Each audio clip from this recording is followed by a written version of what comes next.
Hi, me again, Catherine the Hardcore Capitalist. So, I want to talk to you today about something that I mentioned in my previous video about how I'm approaching this as an artistic creative endeavour, and that might sound barking mad to many of you, but I want to therefore share some material with you, and this is by a guy called Colin Mayer, and he's recently produced a bunch of papers for the British Academy and a book called Prosperity, Better Business for the Greater Good. And Colin is basically taking capitalism by storm, and every leading thinker, business practitioner, etc. is booking him and trying to get their hands on his content because it is truly jaw-dropping and deeply inspiring. I actually taped a podcast earlier this week with him, and in fact he's one of 3 economists who I've taped podcasts with who have been made commanders of the British Empire because their work is so riveting and essential today to capitalism and our economic long-term sustainable growth. So Colin is an Oxford Don, a classic Oxford Don. He was also the Dean of Oxford University's Business School. And not only is his content phenomenal, but also his delivery is just jaw-dropping.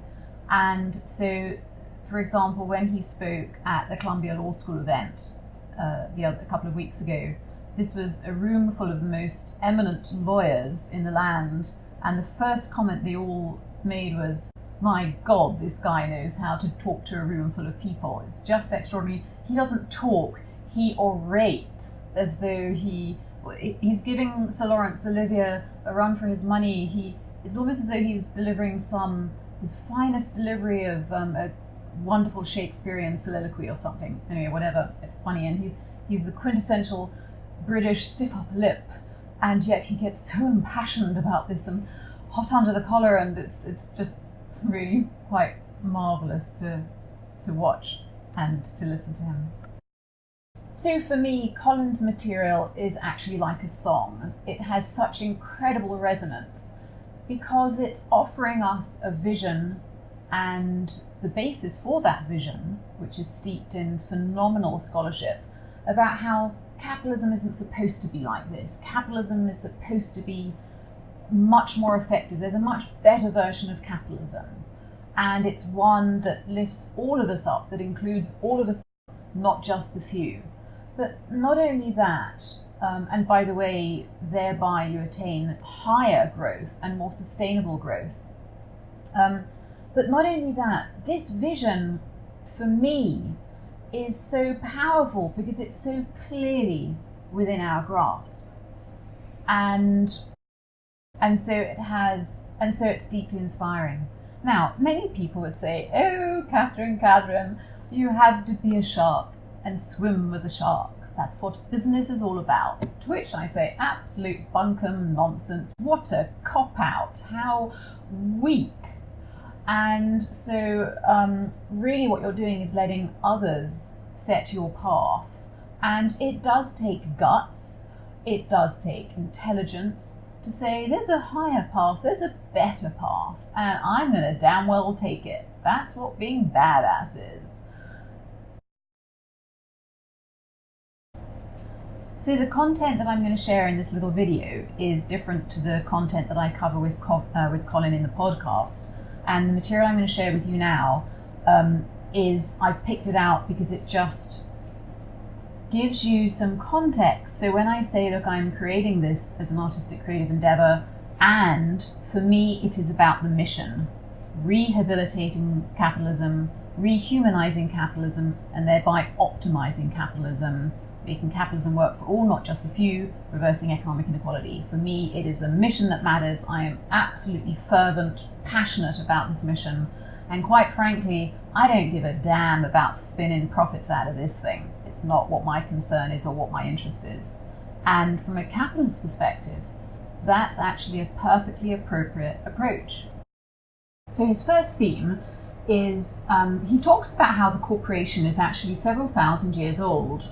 It started about 4,000 years ago, and during that time it has gone through considerable constant innovation. So it is really not this fixed thing that we think it is today. So here we go. Let me see if I can read this. Chapter 1 sets out the case for reinventing the corporation.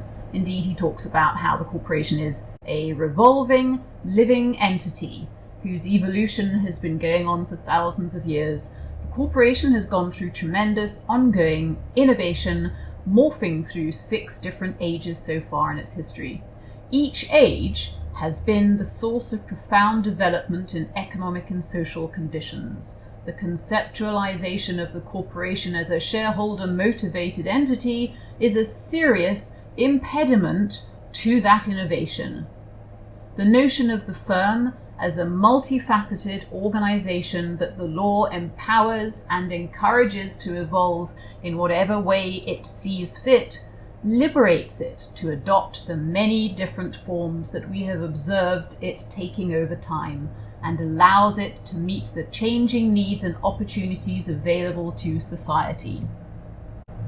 And then he's talking about the Friedman model of capitalism, which has only been around since the 1970s, and is nothing more, by the way, than a cult. There is no legal basis for Friedman, who was basically an economist who said, well, this is what I think, and everybody else has gone, oh yeah, all right then. Anyway, so the current paradigm, in other words, our understanding of what a corporation is supposed to be, does not work. It has failed society, it has undermined businesses, and it is not how any business succeeds in practice. And he goes on.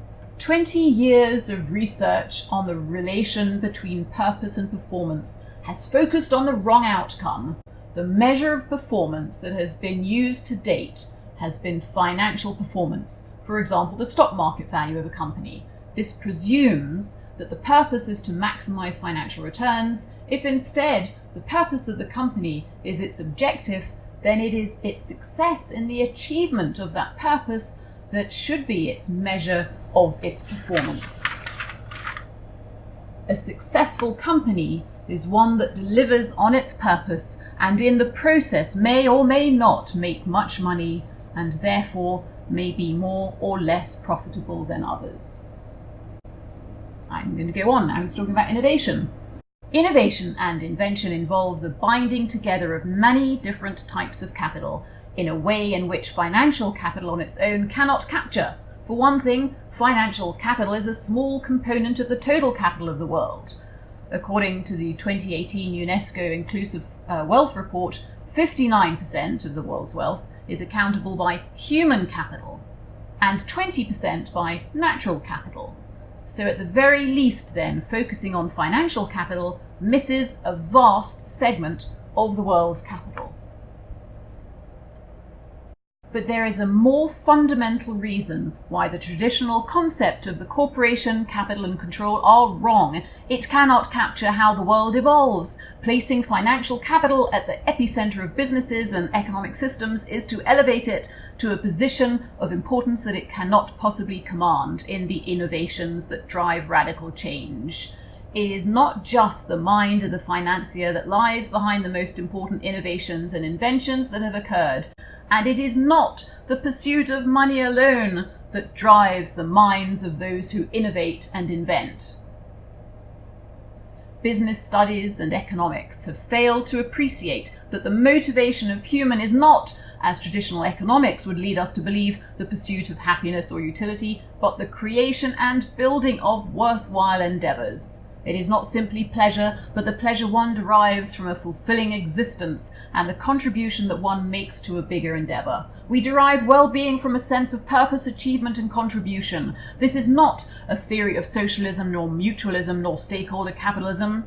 It is about creation, development and innovation. How we as individuals and societies can together build a better world for the benefit of all, today and in the future, and the purpose of business as producing profitable solutions to problems of people and planet. We all want to contribute to that endeavour, and the corporation is a vital component in our ability to do so. And this is where he really gets his BS blaster out and throws flames through this Friedman nonsense. The problem with the Friedman view is that it is hopelessly naive. It is based on a conception of the world that produces simple economic models that simply do not hold in practice. It fails to understand what motivates people, what makes for good business. I say this as an economist and a financial economist at that, who has spent his academic career working on and producing such models, but I also speak as someone who has created and worked in business, government, law and regulation, and seen what motivates people at the bottom and the top of organisations, and the answer is that it is most certainly not the Friedman view of the world, or its attendant global economic consensus. Of course money and profits are important, but they are not the main motivator of people, nor the primary source of success of companies. Profit is not a purpose any more than the pursuit of happiness is a purpose of humankind. Indeed, profit maximization is as unlikely to create wealth as hedonism is to achieve happiness. Profits and happiness are the products of a successful commercial venture and a fulfilling life, and the outcome of the attainment of success and fulfillment. So take that, all you freed ministers. Finally, we are all here to fulfill our purposes, not necessarily as a means to either a greater or a richer end. We should not moralize our goodness nor maximize our greediness, but instead recognize our humanness and our humaneness. So there it is. You know what? If you're really going to sign up to a cult, ditch the Friedman cult, sign on for this one. It's much better for all of us.